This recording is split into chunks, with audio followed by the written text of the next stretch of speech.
This is Optimal Finance Daily, episode 2131, Creating a Home Gym by Ross Enamait of RossTraining.com. And I'm your host and personal finance enthusiast, Diana Merriam. Welcome back to our Sunday bonus episode, where I share an article with you from a different podcast in our network to keep your life nice and optimized. Today's episode is coming from Optimal Health Daily. You can find that show wherever you're listening to this. And with that, here's Dr. Neil with the post and his commentary as we optimize your life. Creating a Home Gym by Ross Enamait of RossTraining.com. It was less than a year ago when I filmed a video which emphasized the importance of time. As you may recall, I stressed the simple fact that real results take time. Shortcuts are a myth. There is no fastest way to develop anything that is meaningful. Yet, while such statements will never be marketable in our fast-paced world, I'm grateful that there are readers and listeners who have taken the message to heart. I've heard from several individuals who have come to appreciate the significance of patience. They've been able to see through the deception that exists within the industry. Many have even expressed their desire to begin training at home.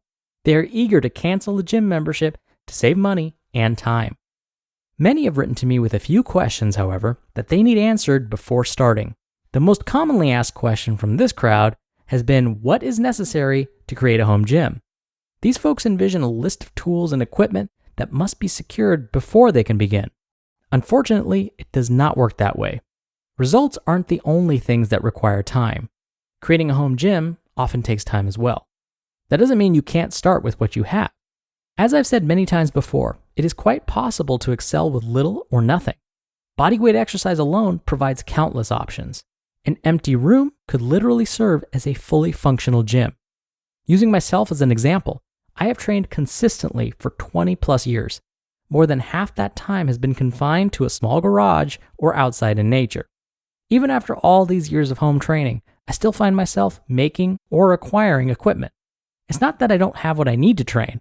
It's just a case of me seeking out new and different challenges. To pinpoint a single tool as an absolute necessity would be misleading. Over the years, I've trained with almost everything. I've worked with calisthenics, odd objects, free weights, and more. There have been periods when I focused almost exclusively on a particular modality. And at other times, I mixed and matched them all together. What I use depends on what I'm trying to achieve at a given time. As is often the case, it depends. Regardless of where you train, it is important to understand that it is a continuous journey. There is no equation that can be solved today that will provide answers indefinitely.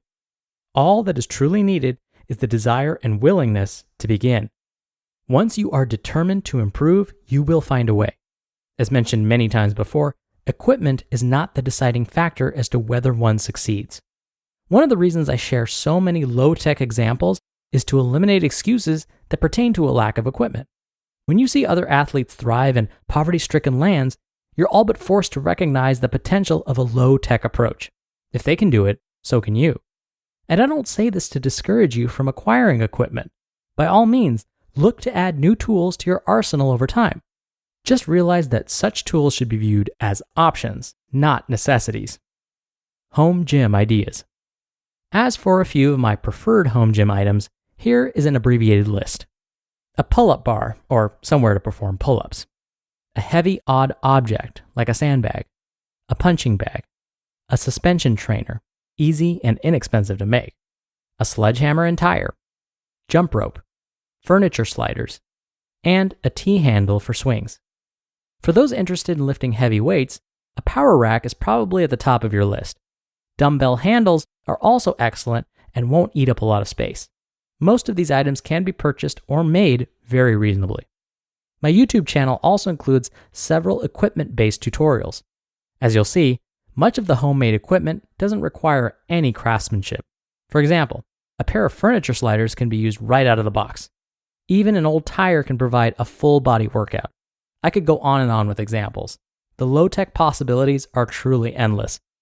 In summary, regardless of your circumstances, you have more than enough to begin. Use what you have and expand when necessary. Enjoy the journey. You just listened to the post titled Creating a Home Gym by Ross Enamait of RossTraining.com. Dr. Neil here for my commentary. Ross is so right. Having equipment is helpful, but it's not the only way to achieve your goals. And what good is getting a bunch of expensive equipment if you're never going to use it? Before I invested in a single dumbbell, I made sure that I wouldn't be wasting my money. How? I made sure that working out at home was a habit first. I performed lots and lots of at-home bodyweight workouts in the comfort of my living room for months. Once I found my groove, then and only then did I decide to invest in some gym equipment. This is because I felt like I outgrew some of these bodyweight workouts and I was getting kind of bored. Luckily, it's super easy to create a home gym. Most equipment is available online and can be delivered right to your door. If something requires assembly, they usually send you the toolkit you need and a clear set of instructions. Look, I'm not the most handy individual, and yet I put my entire home gym together. That should tell you something. But even then, I didn't buy everything at once. I started with some dumbbells, then an adjustable bench, then a barbell with some weights, and so on. It's taken me over 2 years to get my basic gym set up. My latest acquisition? A cheap set of dip bars. But before each purchase, I really made sure that I was going to actually use the piece of equipment I had my eyes on. I knew exactly how, why, and when I was going to use that new piece of equipment. Then and only then, I made the purchase. So if this is something you're thinking about doing for yourself, I love the idea, but I recommend you ask yourself 2 questions. 1, am I actually going to use my home gym? And if the answer is yes, question 2 is, what's the one piece of equipment I need right now to make that happen? All right, that'll do it for the Thursday episode. I hope you have a great rest of your day, and I'll be back here tomorrow for the Friday Q&A and where your optimal life awaits.